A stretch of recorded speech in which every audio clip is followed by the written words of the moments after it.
Bien, seguimos en otra vuelta más y ahora en contacto con un querido amigo desde la ciudad de Paraná. Estamos hablando de nuestra eminencia en temas económicos, ¿sí? Y de interés general, el señor Luis Laferrer, el profe Luis Laferrer. ¿Cómo te va, profe? ¿Cómo estás? ¿Nos escuchás?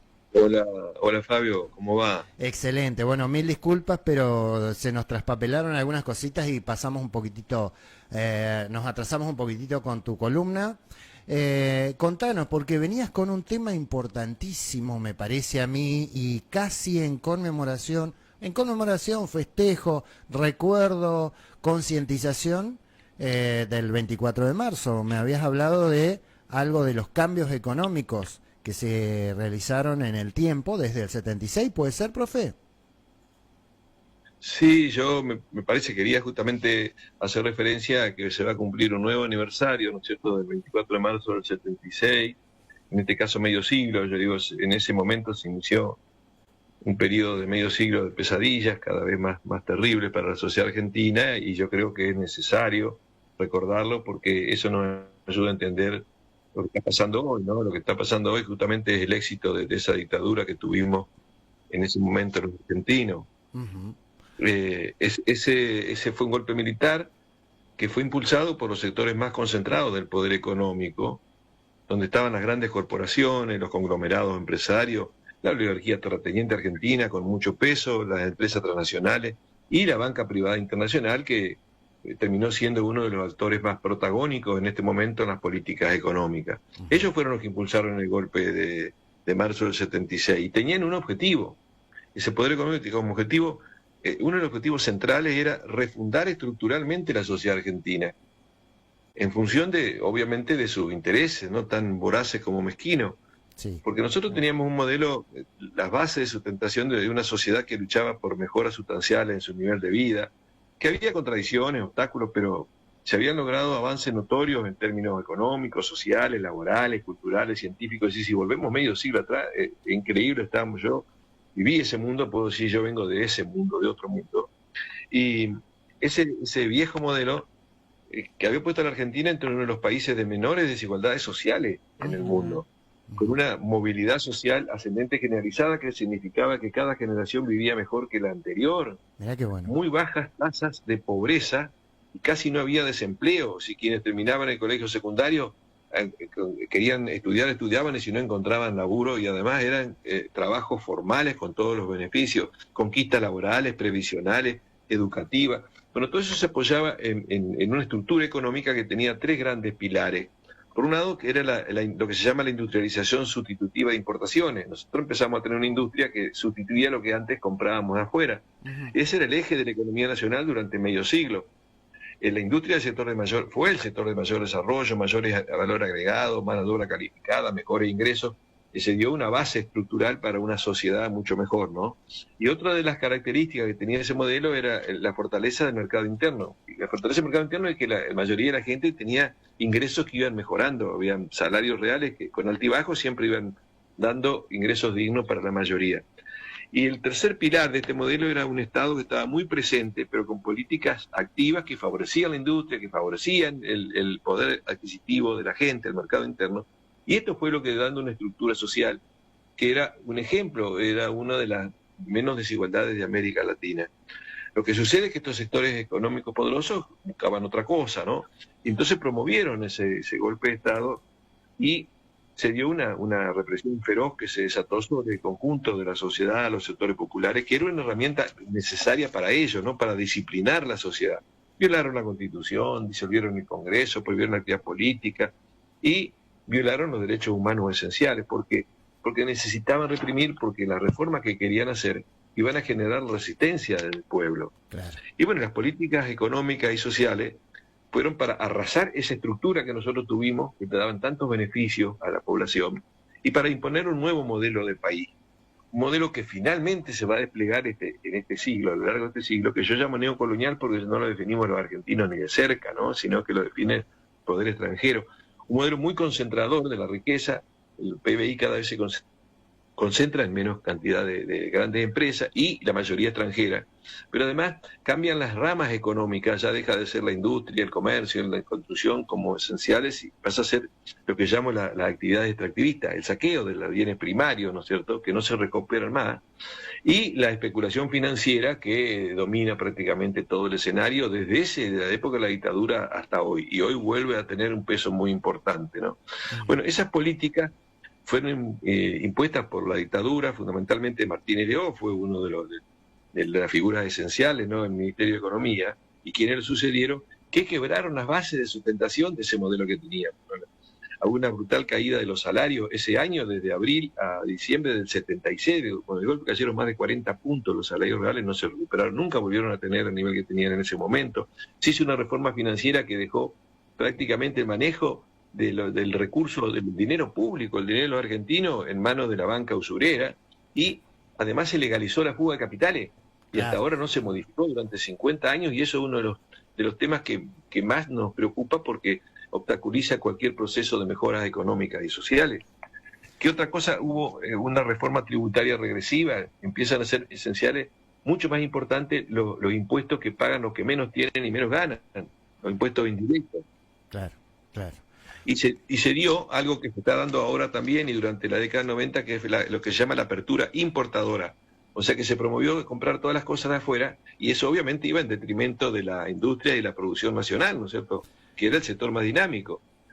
Entonces, bueno, esto empezó a hacerse con la dictadura, pero cuando terminó la dictadura no terminó el objetivo, el plan, ¿no es cierto?, porque tuvieron que retirarse por la derrota de Malvinas y vino la democracia que, bueno, con altibajo, fue perdiendo, en todo caso, entusiasmo y esperanza en recuperar ese viejo modelo. Y va a ser el peronismo en la década del 90, en esa que se llama la segunda década infame de la Argentina en el siglo XX, con Menem y Cavallo como los estandartes, ¿no? Sí. Que terminan esa etapa de limpiar ese terreno que quería el poder económico para dejar, en todo caso, sus manos libres para poder gozar otro modelo de país que va a ser totalmente diferente, ¿no? Entonces, en esa última década del siglo XX, se hicieron las privatizaciones de las grandes empresas estatales, se desreguló la economía, que es decir, es dejar el gallinero en manos del zorro, ¿no es cierto?, que lo maneje. El endeudamiento público aumentó, se firmaron acuerdos que entregaron la soberanía del país. Entonces, prácticamente se aceitó el mecanismo para el despliegue de un nuevo modelo que va a ser el que se va a ver en la Argentina a lo largo de este siglo. Esto como prolegómeno, como para decir qué pasó entonces en este siglo, ¿no? Claro, claro. Profe, por lo que nos venís contando, que nos venís clarificando, que siempre sos muy claro, siempre hubo entonces esta pelea, o al menos en los últimos, calculo yo, 80 años, entre ponerle la década del 45 en adelante hasta que llega esta dictadura, esta última dictadura del 76, que tenía toda esta característica, de la mano de Martínez de Oz también ahí, ¿no? Claro. Después, un modelo, ese modelo de utilización sustitutiva, sí. Ese modelo que le dio tanto ventaja y beneficio y avance a la sociedad, a la economía, a la cultura, a la educación, fue un modelo que pasó por avance y retroceso, ¿no? Porque era democracia y era dictadura, eran peleas, lo que algunos llaman el empate entre los sectores populares y los sectores más concentrados, pero que no lograban encajonar, ¿no es cierto?, ese proyecto, pero fue la dictadura la que quebró las bases de sustentación de ese proyecto, la que rompió ese empate social. Exacto. Y después, marcando alguna transversalidad, digamos, vuelve a aparecer esta idea, por ponerlo de alguna manera, en los 90 con Menem, ¿no es cierto? Claro. Exactamente. Yo lo que digo, a veces lo centramos solo en Menem, pero Menem no pudo haber hecho nada si no hubiera sido con el aval de todo el partido gobernante, porque tuvo el apoyo del Congreso, de los legisladores y los gobernadores. Si no, no hubiera podido hacer las privatizaciones, las entregas que se hicieron en ese momento, ¿no? Y a su vez, además que de destruirse lo que quedaba todavía, se fue gestando las bases de este nuevo modelo que tenemos, porque, por ejemplo, se hizo una legislación que que favorece todo lo que es la mega minería a cielo abierto, depredadora, y está en manos de las grandes corporaciones internacionales que se están adueñando de nuestro territorio y destruyéndolo, ¿no? Pero también entregaron nuestras reservas de hidrocarburos y vendieron la YPF al capital extranjero, aprobaron el paquete tecnológico de Monsanto para que se pueda expandir la monoproducción de transgénicos con uso masivo de agrotóxicos en todo el territorio nacional. Es decir, eso se delineó todo en los años 90, y superada la profunda crisis que tuvimos en el cambio de siglo, empieza a desplegarse este nuevo modelo económico, pero que es mucho más elitista, es mucho más excluyente, mucho más destructivo de la estructura social, pero también del ambiente, que nosotros vamos a sufrir en Argentina a lo largo de este siglo. Y hubo sucesión de gobierno, ¿sí?, a lo largo de este siglo XXI, pero que no cambiaron las bases de este nuevo esquema económico-social, sino que lo fueron convalidando, consolidando, con distintos discursos, sí, con algunos, en todo caso, perfiles secundarios diferentes, pero en lo esencial se mantuvo lo que yo llamo, ¿no es cierto?, ese saqueo, ese robo gigantesco que sufre la Argentina, tanto en términos materiales, de los recursos, de las riquezas de nuestro territorio, como también en términos financieros. Es decir, este modelo es un modelo que, así como concentra la riqueza en un pueblo, también deja como contrapartida a la mitad de la población viviendo en la pobreza, ¿no? Con el agravante que 2/3 de los menores viven en hogares en esa situación. O sea que es mucho más grave en el caso de los menores, porque él nos está diciendo que el futuro va a ser mucho más complicado para la mayoría de la población. Bueno, y a los mayores se los va tirando, bueno, apilando al tacho de la basura, ¿no es cierto?, a los jubilados. La mitad de la población económicamente activa está en situación de empleo informal, precario, algo que era desconocido en los años 70. Todo lo que tenían empleo formal, ¿no es cierto? Eso es lo que yo digo, que el éxito de la dictadura es esta democracia fracasada que estamos teniendo, porque en realidad se fue profundizando este rumbo, no cambió nunca la esencia de esta nueva etapa, ¿no? Te quería, pero ¿qué tal habla Pablo?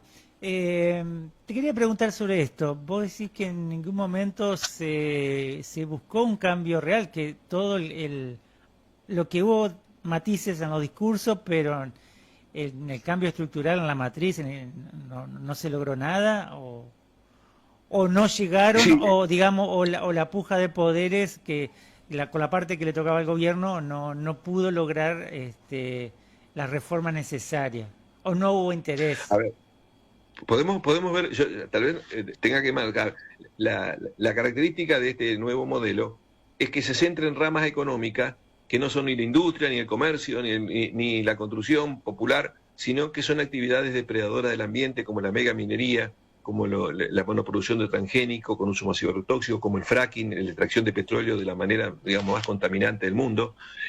Todo eso lo hicieron todos los gobiernos.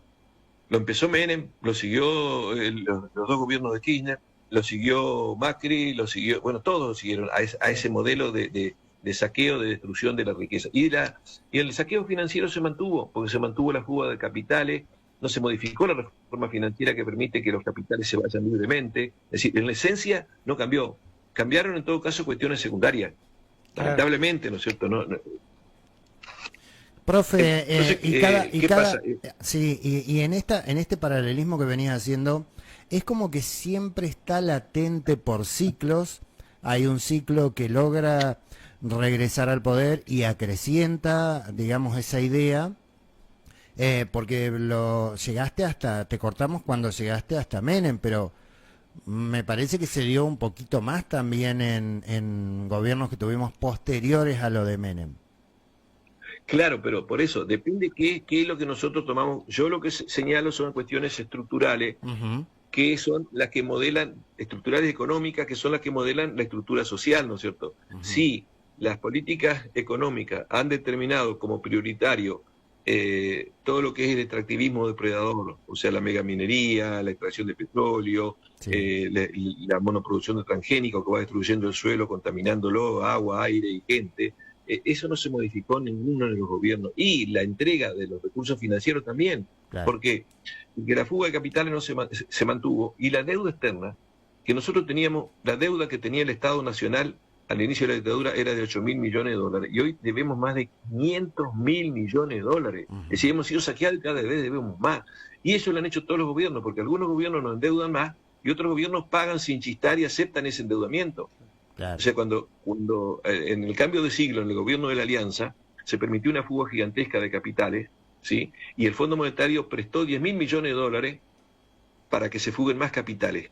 Nosotros ni lo vimos a eso, pero Sí, después se lo es verdad. cargan al costo al Estado. Claro. El gobierno de Kirchner lo que hizo fue pagar por anticipado esa deuda que no correspondía al Fondo Monetario. Ujú. E inclusive más, después siguieron endeudándose y la sucesora de Néstor Kirchner, Cristina Kirchner, hacía, gala de que éramos pagadores seriales, como que nosotros cumplíamos siempre con la deuda, y no podíamos cumplir con una deuda que es fraudulenta y que nunca la asumió el pueblo argentino. Claro. Este es el tema. Ujú. Kirchner, Macri, después endeudó con más de 50.000 millones, efectivamente después llegaron más de 40.000 millones con el Fondo Monetario Internacional, que fue también un préstamo fraudulento, que en su momento, Alberto Fernández y Cristina Fernández criticaron eso cuando eran oposición, diciendo que eso era una estafa, ¿no es cierto? Y cuando fueron gobierno, lo legalizaron ante el Congreso y pagaron. Es decir, que ha habido una continuidad esencial de este modelo, más allá de lo que pueden ser cuestiones secundarias, que para algunos también les afecta, pero que en esencia se va perdiendo. ¿Por qué los planes sociales? ¿Por qué existen planes sociales que son masivos? ¿Cuándo empezaron? Empezaron con Duhalde. ¿Quién fue, hasta Macri, el que más planes sociales daba? Fue Macri. Ujú. ¿Y quién es el que ha dado más planes sociales desde fines del siglo pasado hasta hoy? Milei. Milei, ¿Por qué? verdad. Porque este modelo deja gente afuera y la única forma de sostener, aunque sea en parte, el ordenamiento, digamos, y evitar los grandes desbordes sociales son los planes Claro, los planes sociales. claro, claro. Entonces, uno puede decir, no, pero este gobierno da planes sociales, por eso es bueno. No, no es bueno. Es decir, porque mantiene una estructura económica que genera desempleo y que no genera producción, empleo ni riqueza dentro del país. Este es lo que nosotros estamos viviendo hasta ahora. Este es el éxito de la dictadura en última instancia. Por eso yo creo que era necesario hacer una referencia que la dictadura tenía un plan mucho más allá de no era solo el de reprimir, es una política genocida, sino que lo hacía para mantener el disciplinamiento, para poder hacer esta nueva sociedad que era mucho más concentrada. Y el tema es que nosotros ahora pasamos con este gobierno lo que se llama el plan masacre, ya van a fondo. Ujú. Y esto es lo peligroso. Van a fondo porque, ¿por qué digo masacre? Porque apuntan a masacrar esa estructura social que nosotros tuvimos. Ya no importa el mercado interno, por lo tanto hay que destruir lo que queda de clase media, los pobres pasan a ser indigentes, y esos indigentes se mantienen con planes sociales. Pero eso no es una sociedad con futuro. Esto es una sociedad que nos lleva hacia una sociedad de 80% por lo menos de pobres. Y el tema es que no hay ningún elemento que indique, ya sea anuncios, políticas, leyes o decretos que ya se hayan aprobado o que se anuncian, ¿no es cierto?, que tiendan a modificar esta realidad, sino que lo que apuntan es a garantizar esos cambios hacia atrás, ¿no es cierto?, y a profundizar los ajustes. Esto es lo que dijo el Fondo Monetario cuando nos prestó el año pasado, que dijo, bueno, ustedes tienen que hacer la reforma la reforma tributaria para que los impuestos los paguen los giles y los perogiles y se les saquen impuestos a las corporaciones, la reforma laboral, que es lo que se hizo ahora para sacarle derechos a los trabajadores, para que los trabajadores sean esclavos, y la reforma previsional, que ya han hecho avances, pero quieren hacer más todavía, que es anticipar la muerte de los ancianos, ¿no? Esto Claro. este es el plan, en realidad. Esto es lo que tiene que entender la gente. Este es el plan, no puede esperar otra cosa, porque no prometen otra cosa.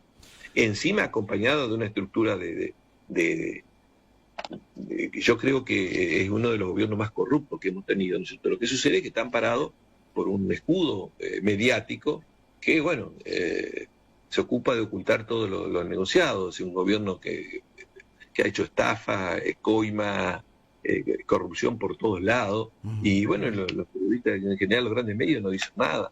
Claro. Porque es lo que cobra lo que llamaba la famosa casta que dice este gobierno, que para cobrarse los servicios que le presta al poder económico concentrado.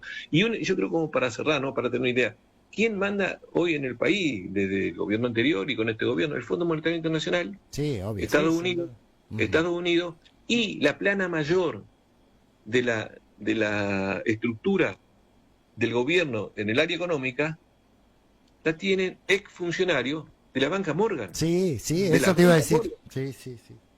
Claro. Es decir, la banca Morgan maneja la Argentina, la banca Sí. Morgan no es una institución de beneficencia. En la Son figura, los en la figura más de, rapaces del mundo. profe, contale a la gente, la figura de Caputo, también Stusenegger que le estuvo dando vuelta también, o sea, son todos ex CEOs de Morgan, del grupo Morgan. Exactamente, el presidente del Banco Central y el ministro de Relaciones Exteriores, y Ujú, obviamente que trabajan para la banca Morgan. ujú. Entonces, lo último que les preocuparía es resolver los problemas de la Argentina y mejorar el bienestar de la población. Y el Profe, tema es que sí, en general la partidocracia, ajá. en lugar de preocuparse por esta mayoría de la población para mejorar, quieren demostrarle al poder quiénes son más confiables para garantizar este modelo, para seguir con este modelo. Entonces este modelo, digo, tiene que ver con el éxito de la dictadura, que no fueron las decenas de miles de secuestrados, detenidos, desaparecidos, sino que han impuesto una nueva sociedad que viene en decadencia, en degradación, y los partidos mayoritarios, lamentablemente las cúpulas, se han acoplado, es decir, son sumisos a esta minoría saqueadora, ¿no? Entonces Ujú. es importante entender esto para cambiar el rumbo. Es urgente cambiar el rumbo, estamos a tiempo, sí, tenemos capacidad, sí, tenemos recursos, por supuesto, pero tenemos que despertar, tenemos que entender esto y tenemos que informar, algo que yo creo que es importante que hacen ustedes, ¿no? Mira, justamente iba por eso, porque siempre sos claro, profe, y nos sacás la venda de los ojos y obviamente lo que ya se votó, lo pasado, pero el tema en el que caemos siempre es cómo despertar o cómo llegar para que la gente no cometa el mismo error de estos ciclos que cada vez que vuelven a la Argentina tienen mucho más daño colateral. La destrucción es mucho más grande que la anterior, digamos, ¿no es cierto? Sí, mirá, yo creo sinceramente que hoy el peligro es mayor que nunca, nunca corremos este peligro porque vienen por todo, vienen a fondo. Porque, y esto lo están haciendo con ejemplo en el mundo, ¿no es cierto? Ya no ocultan los objetivos, quieren Eso te iba a apoderarse de los decir. recursos, estén donde estén, Ya, y la población sobra. ya ni Entonces siquiera, su proyecto en otro lado también, eliminar población y apoderarse de los recursos. Y no tienen, y bueno, el tema es que acá nosotros tenemos un gobierno que es muy funcional a este objetivo y es entregar todo sin pedir a cambio nada, ¿no? Es decir, no está vendiendo a la Argentina, está entregándola. Ujú. claro, yo lo que noto es que ni siquiera se esconde ahora, está todo a la vista y sin embargo no hay una reacción de la mayoría, o sea, todos estamos siendo perjudicados y sin embargo no estamos reaccionando a todo, a esto que está a la vista. Sí, yo creo que ha habido un proceso, yo digo, se ha narcotizado la mente de un sector importante, se ha confundido, se ha agitado el tema de la grieta que divide falsamente a la sociedad para hacer enfrentamientos que no corresponden, ¿no es cierto? La culpa de un desocupado la tiene que estar ocupado, o el ocupado que no quiere aportar por desocupado, resulta que se lleva todo, el delincuente del ministro de Economía. El año 2025, el año pasado, se fugaron casi 40.000 millones de dólares en un año. Es decir, La eso deuda es lo externa. grave, eso es lo que impide que nosotros podamos aspirar a mejorar las condiciones de vida. Y además están destruyendo la industria, la Claro. siguen destruyendo. Las empresas en general y la industria en particular, que es el sector más dinámico que nosotros tenemos que tener. Y cuando nosotros no tengamos industria y no podamos importar nada, porque el dólar va a subir muchísimo, va a ser un caos excepcional en términos de pobreza y miseria y de desempleo. Cuando se hacen estadísticas ahora, están apareciendo, ¿no es cierto?, donde dice que qué es lo que le preocupa a la gente. ¿Qué le preocupa a la gente? La desocupación, la inflación, Ujú. la corrupción. ¿Y qué dice el gobierno en general? No, porque nosotros hemos reducido la desocupación al mínimo, nosotros hemos eliminado la inflación. Es decir, la gente sabe que eso es mentira y nos corren con números falsos. Claro. Y eso es lo que yo digo cuando a veces señalo que la inflación está mal medida y que basta simplemente el mejor laboratorio de la realidad para ir a ver que en 1%, 2% mensual, cuando las cosas te aumentan un 10, un 15%, es una locura. Claro. Bueno, esta es la herramienta disciplinadora que tienen y es un poco lo que nosotros tenemos que salir a desmentir y fundamentalmente que hay un gran atraso en la organización, en organizaciones que planteen una alternativa real, ¿no es cierto? Que no Claro, sigamos con obvio. Sí, sí, con profe. este tema de la grieta. El problema, esto ya para ir cerrando, el problema es que por ahí estas patriadas de probar con respecto a que a cosas diferentes de lo anterior causan un destrozo de algunas políticas y prácticamente de la mitad de la Argentina construida sobre derechos, sobre un montón de cosas que después van a ser muy difíciles de recuperar en esto bueno, vamos a probar con esto. O sea, lo que se arriesga es mucho, me parece, y que después el que venga va a tener que levantarlo, va a estar complicado para levantarlo.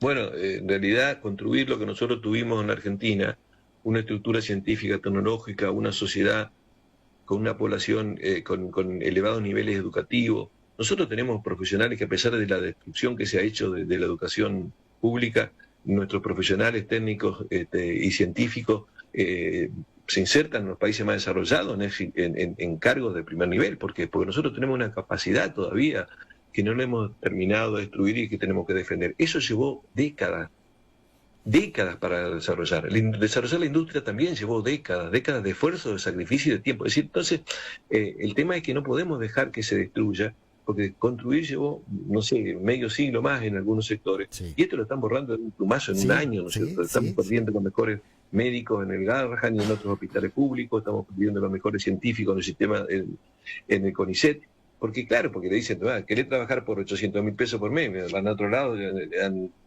no sé, miles y miles de dólares por mes, entonces obviamente lo están expulsando, y formar eso lleva seguramente más de 50 años, Sí. y nosotros todavía lo tenemos, y lo estamos destruyendo. Tenemos que evitar la destrucción, tenemos que frenar esto, tenemos que frenarlo, y eso tiene que entender la sociedad, que si no lo peleamos ahora, si no peleamos por una sociedad más digna, que la merecemos todo y que la podemos tener, bueno, entonces será que tampoco no la merecemos, ¿no? Tenemos que despertar y concientizarnos. Profe, muchísimas gracias, siempre clarificadora tu opinión.